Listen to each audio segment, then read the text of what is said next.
దీనికి సంబంధించి ఏమైనా ప్రాణాంతక వ్యాధులు ఎక్కువగా ఉంటాయి అంటారా? జస్ట్ స్టార్టింగ్లో వస్తేనే బెస్ట్ అంటారా?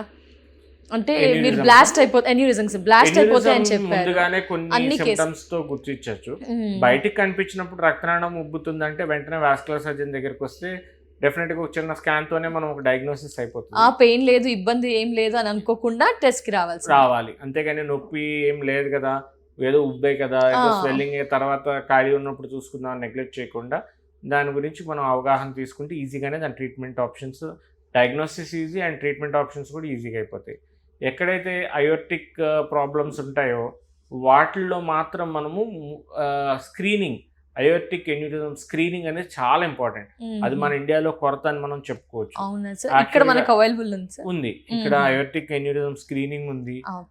ఒక మనం కామన్ ఎలా తెలుస్తుంది అంటే ఏదో ప్రాబ్లంతో కడుపు నొప్పనో లేకపోతే వెడుములో నొప్పి ఉందనో వీళ్ళు అల్ట్రాసౌండ్ స్కాన్ చేయడం జరుగుతుంది. దానిలో ఇన్సిడెన్షియల్ గా అయోర్టిక్ ఎన్యూరిజం ఉబ్బి ఉంది అని కూడా చెప్తా ఉంటారు చాలా కామన్ గా.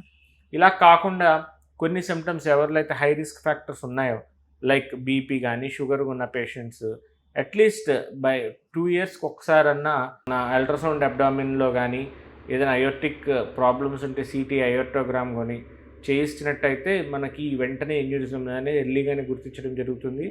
సో ఎర్లీ స్టేజెస్లో మనం ట్రీట్మెంట్ కూడా ఓన్లీ అబ్జర్వేషన్ మాత్రమే ఉంటుంది, సర్జరీస్ కూడా ఏం చేయము.